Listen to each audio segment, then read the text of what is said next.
Bonjour chers auditeurs de l'ODJ Média, notre chroniqueur de l'ODJ, Adnan Benchakroun, partage son avis et sa réflexion dans un article qu'il a intitulé « Frais de scolarité, une fin de vacances amère pour les parents », qu'on écoutera ensemble dans ce podcast. Notre ingénieur ouvre sa réflexion de la manière suivante. À l'approche de la rentrée scolaire, un sentiment d'angoisse s'empare des parents dont les enfants fréquentent les écoles privées, les établissements de la mission ou les écoles homologuées. Ce qui devait être une période de repos et de répit se transforme en véritable cauchemar pour ces familles, confrontées à la dure réalité des dépenses scolaires. Les nuits deviennent courtes et agitées pour ceux qui doivent non seulement s'acquitter des frais de scolarité, mais aussi préparer l'achat des fournitures scolaires et renouveler la garde-robe des enfants. Ces dépenses incontournables viennent alourdir des budgets déjà mis à mal par les hausses des prix.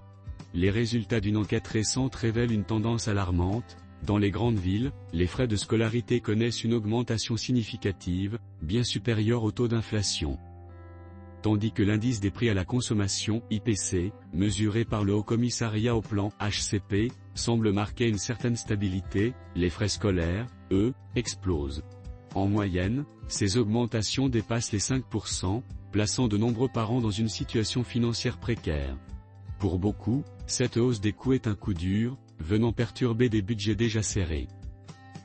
Notre chroniqueur affirme avec inquiétude que, face à cette pression financière, nombreux sont les parents qui n'ont d'autre choix que de recourir au crédit à la consommation. Cette solution, bien que temporaire, ne fait que repousser le problème à plus tard, ajoutant une nouvelle charge financière sous forme de remboursement. Le recours au crédit pour financer l'éducation de leurs enfants devient presque une obligation, un filet de sécurité indispensable pour éviter la faillite personnelle. Cependant, cette dépendance croissante au crédit est également un signe inquiétant du déséquilibre économique auquel sont confrontées de nombreuses familles. La situation est d'autant plus préoccupante que ces augmentations semblent se produire sans réelle justification économique. Les parents se demandent si ces hausses sont véritablement nécessaires ou si elles résultent simplement d'une opportunité pour les établissements de maximiser leurs profits. Alors que les revenus de nombreuses familles stagnent ou diminuent, les frais de scolarité, eux, ne cessent d'augmenter, créant un fossé de plus en plus large entre l'offre éducative et les capacités financières des parents. L'inquiétude est également palpable quant à l'avenir. Si cette tendance à la hausse se poursuit, l'accès à une éducation de qualité pourrait devenir un luxe réservé à une élite financièrement aisée. Les parents redoutent que leurs enfants soient pénalisés non pas par leur manque de capacité, mais par les contraintes économiques. Le rêve d'une éducation de qualité pour tous s'effrite, laissant place à une réalité où seuls ceux qui peuvent se permettre de payer des frais exorbitants pourront offrir à leurs enfants les meilleures chances de réussite. L'auteur termine son article en ces termes.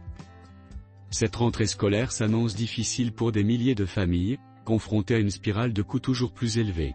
Les vacances, loin d'être un moment de repos, deviennent une période de stress et de préoccupation pour les parents qui doivent jongler avec des budgets de plus en plus serrés.